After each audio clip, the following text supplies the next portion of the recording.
Guys, मी Rutuja and welcome back to our YouTube channel. आजचा video आहे गुढीपाडव्याचा आणि गुढीपाडव्यासाठी मी मस्तपैकी अशी साडी घालून रेडी झाले होते। ही साडी माझ्या आईचीच आहे आणि ऐन वेळी मी असं काही ना काही डिसाइड करत असते। हा माझा आधीचा लुक आहे विदाउट मेकअपचा। तर मी काही जास्त मेकअप नाही करत, एकदम थोडासा मिनिमल मेकअप आहे आणि मला जास्त मेकअप करताही येत नाही। सो मी हा एकदम मिनिमल लुक केलेला आहे आणि हा लुक कसा क्रिएट केलाय हे तुम्हाला मी सांगते। सगळ्यात आधी एकदम बेसिक मॉइश्चरायझर यूज केलंय आणि त्यानंतर ही बीबी क्रीम आहे ती डॉट्स थ्रू अप्लाय केली आहे फेस वरती। माझी कॉम्बिनेशन स्किन आहे त्याच्यामुळे गालावरती वगैरे ड्राय पडतं, त्याच्यामुळे मी थोडंसं मॉइश्चरायझर मिक्स केलंय आणि हातानेच पूर्ण फेसला ब्लेंड करून घेतलाय छान। मॉइश्चरायझर मिक्स केल्यामुळे ना एकदम इव्हनली स्प्रेड होते आणि हाताने पण खूप छान ब्लेंड होते।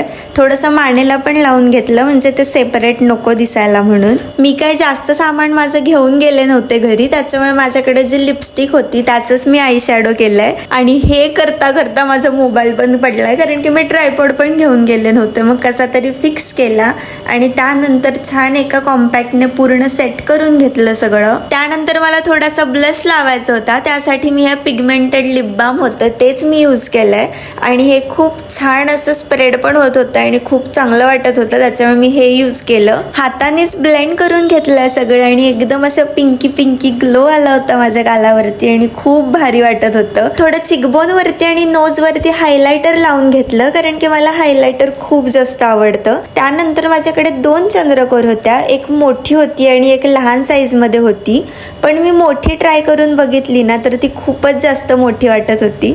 सो मग म्हटलं एक छोटीवाली ट्राय करून बघूया आणि ही मला जास्त आवडली आणि एकदम सूट होत होती। माझ्याकडे एक रेड कलरचं लिप लायनर होतं, त्याने मी आउटलाईन करून घेतली लिप्सला आणि त्यानंतर एक पिंक शेड होता माझ्याकडे लिपस्टिकचा, सो तो यूज केलाय मी आज। माझी अशी मोरपंखी कलरची साडी होती आणि त्याला पिंक कलरची लिपस्टिक एकदम सूट होईल त्याच्यामुळे मी तीच यूज केली आहे आणि हा माझा एकदम परफेक्ट वाला लुक होता। पण इतकं गरम व्हायला लागलं होतं मला, त्यामुळे मी केसच बांधून घेतले आणि मला हा सगळा पसारा मी केलेला पण आवरायचा होता कारण की कानातले गळ्यातले शोधताना ना इतका पसारा होतो आणि त्यात मेकअप करताना पण मला ना गोष्टी जागच्या जागी अजिबात सापडत नाहीत, म्हणजे तिथेच असलं ना तरी पण ते सापडत नाहीत, त्याच्यामुळे माझ्याकडून खूप जास्त पसारा होतो आणि मी आधी असं काही प्लॅन करत नाही, सगळं माझं ऐनवेळी प्लॅनिंग असतं। आमच्याकडे नथ पण नाहीये, केवढी मोठी आहे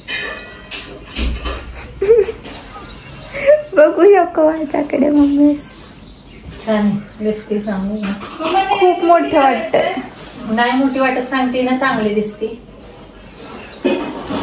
मला ही नथ खूप जास्त मोठी वाटत होती आणि माझी छोटी नथ आहे ती पुण्यालाच राहिली होती।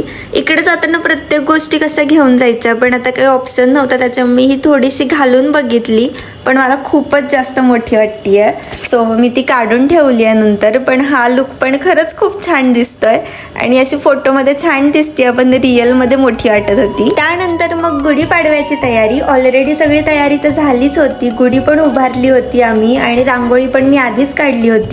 त्यानंतर मग पूजन करून घेतलं मस्तपैकी गुढीचं आणि आमच्या साड्या मॅचिंग झाल्या होत्या कोइन्सिडन्सली, पण खरंच खूप भारी वाटत होतं।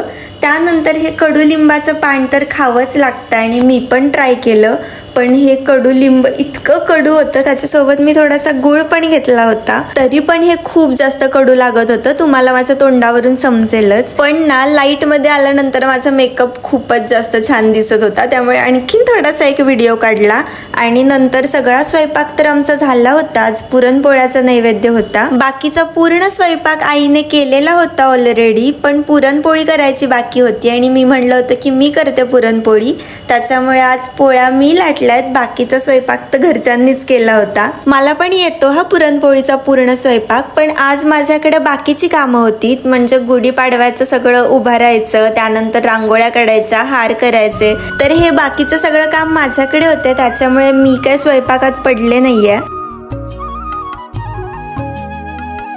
पोळ्या करून झाल्यावरती नैवेद्य पण केले होते, मग छान गुढीला नैवेद्य दाखवलाय मी। त्यानंतर बाकी पण 1-2 देवांना घराच्या देवाऱ्यात असे सगळे नैवेद्य दाखवून घेतले मी. आधी देवांना दाखवून घेतलं आणि नंतर मग आपली पोटपूजा. त्यासाठी मस्तपैकी असं जेवण पूर्ण रेडी होतं. हे आईने तूप घेतलेलं होतं, मला तूप अजिबात आवडत नाही. हे माझं ताट आहे, मी गुळवणी वगैरे अजिबात असं काही खात नाही आणि तूप पण मला अजिबात आवडत नाही. मी पुरणपोळी ही आमटी सोबतच खाते आणि भात पण आमटी सोबत खाते.